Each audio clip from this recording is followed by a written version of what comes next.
Iran के खिलाफ आज जंग दोबारा शुरू होने वाली थी, बड़े हमले होने वाले थे, लेकिन ये हमले टाल दिए गए। क्यों? आइए जानते हैं।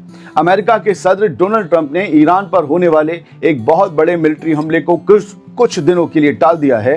ट्रंप ने खुद दुनिया को बताया है कि अरब मुल्कों के लीडर्स की अपील पर उन्होंने यह हमला 2 से 3 दिन के लिए रोका है, यानी 2-3 दिन बाद फिर हमला कर सकते हैं। क्योंकि उन्होंने कहा क्योंकि गल्फ के मुल्क ईरान के साथ एक बड़ी डील फाइनल करने के बेहद करीब पहुंच चुके हैं। अरब मुल्क ईरान के साथ डील न्यूक्लियर वाली। इस बड़े और चौंकाने वाले मामले की अहम बातें जान लीजिए। डोनाल्ड ट्रंप ने अपने social media platform truth social पर इस बात का खुलासा किया कि अमेरिका ने ईरान पर एक बहुत बड़े हमले की पूरी तैयारी कर ली थी, जिसके बारे में पहले आवाम या किसी भी बाहरी इंसान को कोई भनक नहीं थी। हमले जब होते हैं तो आवाम को थोड़ी ना बोला जाता है। यह हमला आज ही होने वाला था, 19 मई में होने वाला था, लेकिन इसे फिलहाल सस्पेंड कर दिया गया। ये दोबारा जंग की शुरुआत होती। व्हाइट हाउस में एक इवेंट के दौरान 18 मई की रात डोनाल्ड ट्रंप ने साफ कहा कि वो बातचीत के लिए सिर्फ 2 या 3 दिन का वक्त दे रहे हैं। अगर इन 2-3 दिनों के अंदर कोई नतीजा नहीं निकला या डील फाइनल नहीं हुई तो ईरान पर सीधा हमला लॉन्च कर दिया जाएगा। कुछ अखबारों की हेडलाइन करें कि ईरान कुछ न्यूक्लियर डील की तरफ बढ़ रहा है, इसलिए ट्रंप ने हमला रोका। ट्रंप ने बताया कि सऊदी अरब, कतर और यूएई जैसे गल्फ के मुल्कों के लीडर्स ने उनसे इस हमले को रोकने की गुजारिश की थी। ट्रंप के मुताबिक वो अरब मुल्क के लीडर्स की बहुत इज्जत करते हैं, इसलिए उनकी बात को मानते हुए उन्होंने हमले को टालने का फैसला किया। ट्रंप ने उम्मीद जताई कि बातचीत से कोई ना कोई रास्ता जरूर निकल आएगा। एक तरफ जहां ट्रंप इस डिप्लोमेटिक रास्ते को लेकर पॉजिटिव दिख रहे हैं, वहीं दूसरी तरफ उन्होंने अपनी फौज को हाई अलर्ट पर भी रखा है। साफ लफ्जों में कहा है ट्रंप ने कि उन्होंने अमेरिका के डिफेंस सेक्रेटरी को यह हुक्म दिया है कि अगर ईरान से डील नहीं होती है तो फौज पलक झपकते ही ईरान पर एक बहुत बड़ा और बड़े पैमाने पर हमला करने के लिए बिल्कुल तैयार रहे। फिलहाल अमेरिका के सदर के बयान के बाद पूरी दुनिया की नजरें गल्फ के मुल्कों और ईरान के बीच होने वाली इस बातचीत पर टिक गई हैं, क्योंकि अगले 2 से 3 दिन में मिडिल ईस्ट में अमन या एक बहुत बड़ी जंग का फैसला होने वाला है। आगे बढ़ते हैं। ईरान की तरफ से अब इस पूरे मामले पर बहुत बड़ा पलटवार सामने आया है, जिसने डोनाल्ड ट्रंप के दावों की धज्जियां उड़ाकर रख दी हैं। आज यानी 19 मई की सुबह करीब 11:15 बजे ईरान की ऑफिशियल तस्नीम न्यूज एजेंसी ने एक बेहद सख्त रिपोर्ट छापी है।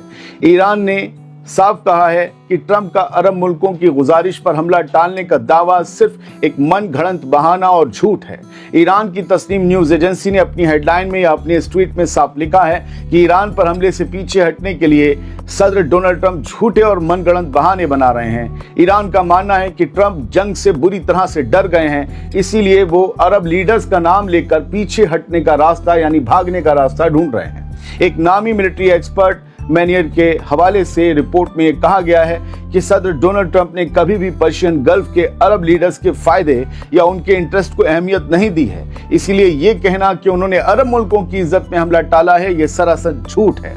एक्सपर्ट ने बड़ा दावा किया कि ट्रंप ने पूरी जंग सिर्फ और सिर्फ इसराइल को फायदा पहुंचाने के लिए शुरू की थी। जब ये तनाव बढ़ा तो ट्रंप ने गल्फ के अरब मुल्कों को एक बार आगाह तक नहीं किया था, और अब वो अचानक उन्हीं अरब मुल्कों को ये जताने की कोशिश कर रहे हैं कि जैसे वो उन पर कोई बहुत बड़ा एहसान कर रहे हैं, तुम तो हमारे लिए अजीज हो हबीबी। फिलहाल ईरान के इस बड़े बयान ने साफ कर दिया है कि वो अमेरिका के सदर की धमकियों के आगे झुकने को तैयार नहीं है। ईरान इसे ट्रंप की कमजोरी और जंग से पीछे हटने का बहाना मान रहा है, जिससे पूरे मिडिल ईस्ट में टेंशन अब और ज्यादा नाजुक मोड़ पर पहुंच गई है। क्या ट्रंप वाकई जा रहे हैं, जाने का बहाना कर रहे हैं? क्या वो अरब मुल्कों के कहने पर रुके हैं या रुकना भी एक बहाना है? ये सवाल भी पूछे जाने चाहिए। ईरान भी वार्निंग देता है, अमेरिका भी धमकी देता है, ये खेल चल रहा है। इस खेल के पीछे जंग छुपी है। आगे बढ़ते हैं। ईरान ने अमेरिका और उसके साथियों को अब तक की सबसे बड़ी और सीधी धमकी देते हुए साफ कह दिया है कि अगर किसी ने भी मुल्क की तरफ आंख उठाकर देखी तो उसका हाथ काट दिया जाएगा। ये कौन सा लॉजिक है? आंख ही काट दो। खैर, ईरान की सबसे बड़ी ऑपरेशनल कमांड की चीफ ने साफ लफ्जों में अल्टीमेटम दिया है कि हमारी फौज की उंगलियां हर वक्त घोड़े पर हैं, ट्रिगर पर हैं, और किसी भी नए हमले का ऐसा करारा जवाब दिया जाएगा जो आज तक कभी नहीं देखा गया। यह बेहद सख्त बयान पीर यानी 18 मई की रात को सामने आया। इस बड़े और बेहद अग्रेसिव बयान की खास बातें जान लीजिए। खात्मा अल-अंबिया कमान के commander major general Ali Abdollahi ने साफ कहा है कि अमेरिका और उसके साथी कोई भी नया स्ट्रेटेजिक ब्लंडर या गलत अंदाजा लगाने की भूल ना करें। अगर दुश्मनों ने हमारे मुल्क या आवाम के खिलाफ कोई भी हिमाकत की तो उसका पलक झपकते ही बहुत बड़ा और ताकतवर और ज़बरदस्त जवाब दिया जाएगा। अब ये पलक झपकने वाली बात ट्रंप ने भी कही थी और यही बात ईरान ने भी कही है। ये बाकायदा एक जंग की तैयारी है, पूरी तरीके से ईरान तैयार है। कमांडर ने दुनिया को याद दिलाया कि अमरीकी ज़ायनी दुश्मन पहले भी कई बार ईरान की फौज की ताकत और आवाम के हौसले को आजमाने की भूल कर चुके हैं और हर बार उन्हें बहुत सख्त सबक सिखाया गया है। मेजर जनरल अब्दुल्लाही ने अल्टीमेटम दिया है कि आज ईरान की फौज पहले से कहीं ज्यादा मजबूत है। उन्होंने कहा कि अगर दुश्मनों ने इस बार कोई गलती की तो इस बार का मिलिट्री एक्शन पिछले 40 दिन वाली जंग जो है उससे भी कहीं ज्यादा खतरनाक होगा। यानी ईरान ने कोई बड़ी तैयारी कर रखी है। उन्होंने साफ लफ्जों में कहा, हम अपनी पूरी ताकत से मुल्क के हुकूक की हिफाजत करेंगे और हमला करने वाले का हाथ काट देंगे। ऐसे ईरानी मिलिट्री लीडर्स का कहना है कि वो इलाके में कोई जंग नहीं चाहते और अमन व सलामती पसंद करते हैं, लेकिन अगर उनके लोगों या मुल्क की पाक जमीन के खिलाफ कोई उकसावा हुआ, कोई प्रोवोकेशन हुआ तो कुचलने वाला जवाब देने में देर नहीं की जाएगी। ट्रंप की धमकियों के बीच ईरान के इस हाथ काट देने वाले अल्टीमेटम से दोनों मुल्कों के बीच सीधी जंग का खतरा साफ साफ तो दिख ही रहा है। ऐसी धमकियां तो बात सुलझने पर नहीं आती, मामला आखिरी मोड़ पर है, लेकिन उस आखिरी मोड़ में भी कोई ट्विस्ट आ सकता है, कोई पतली गली निकल सकती है जहां से अमन की रोशनी दिखाई दे। हो सकता है, लेकिन जंग के हमले के इम्कान रखते हैं तो हम आपके सामने जाहिर करते हैं। आगे बढ़ते हैं। हिजबुल्लाह ने साउथ लेबनान में इसराइली फौज पर बड़े हमले का दावा किया है। लेबनान के इस आर्म्ड ग्रुप का कहना है कि उसके लड़ाकों ने राशाफ कस्बे में इसराइली फौजियों को ड्रोन के जरिए निशाना बनाया है। 19 मई को आई खबर के मुताबिक हिजबुल्लाह ने बताया कि यह हमला साउथ लेबनान के गांवों पर हुए उन खतरनाक इसराइली हमलों का बदला है जिनमें बड़े पैमाने पर तबाही हुई थी। हालांकि इस ताज़ा हमले को लेकर इसराइली फौज की तरफ से, आईडीएफ की तरफ से अभी तक कोई बयान सामने नहीं आया है। इधर लेबनान का नुकसान कई गुना ज्यादा हो रहा है। लेबनान की हेल्थ मिनिस्ट्री के मुताबिक 2 मार्च से लेबनान पर शुरू हुए इसराइली हमलों में 19 मई तक या 18 मई तक मरने वालों का आंकड़ा अब 3,000 के पार पहुंच गया है। हिजबुल्लाह के ड्रोन हमले साफ करते हैं कि वो इसराइली फौज को जमीनी मोर्चे पर लगातार सख्त जवाब दे रहा है। इसराइली फौज के एक्शन के बाद जिस तरह मिडिल ईस्ट में टेंशन बढ़ी है वो अब रुकने का नाम नहीं ले रही। एक तरफ जहां आम लोगों की मौत का आंकड़ा तेजी से बढ़ रहा है, दूसरी तरफ हिजबुल्लाह जैसे रेजिस्टेंस मूवमेंट के पलटवार ने ये साफ कर दिया है कि वो इसराइली फौज के खिलाफ अपनी कार्रवाई को और तेज करने वाला है। लेबनान के सदर जोसेफ आउन ने कहा है कि वो इसराइल के साथ जारी जंग को रोकने के लिए नामुमकिन को मुमकिन करने की पूरी कोशिश करेंगे। एक बड़ा बयान है। नामुमकिन को मुमकिन क्या करने वाले हैं भैया? ये बयान उस वक्त आया है जब दोनों मुल्कों के बीच सीज फायर और सीधी बातचीत फेल हो चुकी है और लड़ाई दोबारा शुरू हो गई है। सदर जोसेफ आउन का ये बयान ऐसे वक्त में सामने आया है जब इसराइली फौज ने साउथ लेबनान में ताबड़तोड़ हमले किए हैं, जिसके जवाब में हिजबुल्लाह ने भी नॉर्थ इसराइल में एक मिलिट्री ठिकाने को निशाना बनाने का दावा किया है। इस पूरे मामले से जुड़े जो अहम पॉइंट्स हैं वो ये हैं कि 17 अप्रैल को शुरू हुए सीज फायर के बाद से ही इसराइल ने साउथ लेबनान में अपने हमले, तबाही और इलाका खाली करने के हुक्म जारी रखना बंद नहीं किया। इसराइल का दावा है कि वो ईरान की हिमायत वाले आर्म्ड ग्रुप हिजबुल्लाह को निशाना बना रहा है, लेकिन इन हमलों से आम लोगों का भारी नुकसान हो रहा है। अब हिजबुल्लाह को तुम निशाना बनाए तो सीज फायर के भुट्टे और जलेबियों से हुआ था, उसी से हुआ था।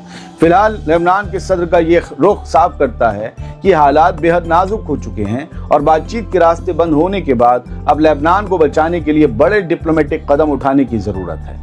इसराइल के तबाहकुन रुख के बीच सीज फायर के पूरी तरह टूटने से साउथ के इलाकों में एक बार फिर तबाही का खतरा बहुत ज्यादा बढ़ गया है। बात गजा की। इसराइल ने एक बार फिर गजा के लिए राहत का सामान लेकर जा रहे सिविलियन एक्टिविस्ट पर अपनी ताकत का इस्तेमाल किया है। इसराइली फौज ने गजा की तरफ बढ़ रहे फ्रीडम फ्लोटिला के 38 जहाजों या बड़ी कश्तियों, इन सबको रोक लिया है। इनमें मासूम लोगों के लिए खाना और दवाइयां मौजूद थीं।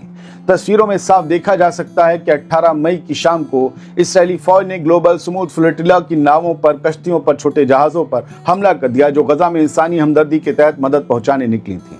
इस ताज़ा कार्रवाई के बाद दुनिया भर के एक्टिविस्टों पर इसराइली फौज का जुल्म साफ नजर आ रहा है। इस हमले से जुड़े अहम पॉइंट्स मैं आपको बताए देता हूं कि क्या क्या हुआ है। इसराइली फौज के इस हमले के बाद 20 से ज्यादा कश्तियों यानी वेसल्स से पूरी तरह से कांटेक्ट टूट चुका है, जबकि 10 से ज्यादा जहाजों को इसराइली फौज ने अपने कब्जे में ले लिया है। इस खतरनाक हमले के बाद तुर्की के इस्तांबुल शहर में 18 और 19 मई की दरमियानी रात को लोगों का भारी गुस्सा देखने को मिला। हजारों की तादाद में वो सड़कों पर निकल आए। लोग सड़कों पर नारे लगा रहे थे। ग्लोबल समुद्र फ्लोटिला पर हुए इसराइली हमले के खिलाफ लगातार एहतजाज अब भी तुर्की में जारी है और गजा की आज़ादी की मांग भी वो लगातार कर रहे हैं। फ्लोटिला की कश्तियों पर सबसे ज्यादा तुर्की के लोग सवार थे। ये पूरा वाकया साफ करता है कि इसराइल गजा तक किसी भी तरह की मदद पहुंचने देने के हक में नहीं है। जहां एक तरफ अमेरिका के सदर डोनाल्ड ट्रंप की पॉलिसीज के बीच मिडिल ईस्ट का माहौल पहले से ही गर्म है, वहीं बेगुनाह लोगों के लिए खाना दवा लेकर जा रहे जहाजों पर इसराइली फौज का यह हमला आने वाले दिनों में ग्लोबल लेवल पर एक नया बखेड़ा खड़ा कर सकता है। इसराइल का ये ताकत दिखाना साफ तौर पर इंसानी हकों के खिलाफ है, जिसकी वजह से इस्तांबुल से लेकर दुनिया के कई हिस्सों में अब गुस्सा भड़क चुका है। रूस के सदर व्लादिमीर पुतिन चाइना के सदर शी जिनपिंग के न्योते पर 19 और 20 मई को चीन के सरकारी दौरे पर पहुंच रहे हैं। पुतिन का चाइना का ये 25वां दौरा है, जो दोनों मुल्कों के बीच की पार्टनरशिप को और ज्यादा मजबूत करेगा। क्रेमलिन के स्पोक्सपर्सन दिमित्री पेस्कोव के मुताबिक पुतिन के साथ एक बहुत बड़ा डेलीगेशन भी चाइना जा रहा है, जिसमें रूस के सभी डिप्टी प्राइम मिनिस्टर और चाइना में काम करने वाली सरकारी और प्राइवेट कंपनियों के हेड शामिल हैं। पुतिन के चाइना दौरे के दौरान शी जिनपिंग के साथ एक बड़ी मीटिंग होगी, जिसमें दोनों लीडर्स आपस के रिश्तों और दोनों मुल्कों के बीच जारी कॉपरेशन को बढ़ाने पर बात करेंगे। इस बातचीत के बाद दोनों तरफ से एक हाई लेवल जॉइंट स्टेटमेंट और कई अहम समझौतों पर दस्तखत होने की उम्मीद है। दोस्तों, समझ तो लीजिए कि क्या हो रहा है। कुछ बड़ा चेंज है। रूसी लीडर पुतिन चीन के प्रीमियर ली क्यांग के साथ भी एक मीटिंग करेंगे, जिसमें ट्रेड और इकोनॉमिक पार्टनरशिप को आगे बढ़ाने पर चर्चा होगी। इसके अलावा पुतिन और शी जिनपिंग साल 2026-2027 के लिए रूस चीन ईयर्स ऑफ एजुकेशन के ऑफिशियल ओपनिंग सेरेमनी में भी हिस्सा लेंगे। ये दौरा ऐसे वक्त में हो रहा है जब दुनिया के हालात बेहद तेजी से बदल रहे हैं। जहां एक तरफ अमेरिका के सदर डोनाल्ड ट्रंप की पॉलिसीज को लेकर चाइना में हलचल है, वहीं दूसरी तरफ रूस और चाइना का ये बढ़ता तालमेल साफ इशारा कर रहा है कि दोनों मुल्क मिलकर एक नया मोर्चा, एक नया महाज मजबूत कर रहे हैं। पुतिन का इतने बड़े डेलीगेशन के साथ चीन पहुंचना यह साफ करता है कि रूस अब पूरी तरह से चाइना के साथ मिलकर अपनी इकोनॉमी और मिलिट्री ताकत को एक नई डायरेक्शन देने में जुट गया है।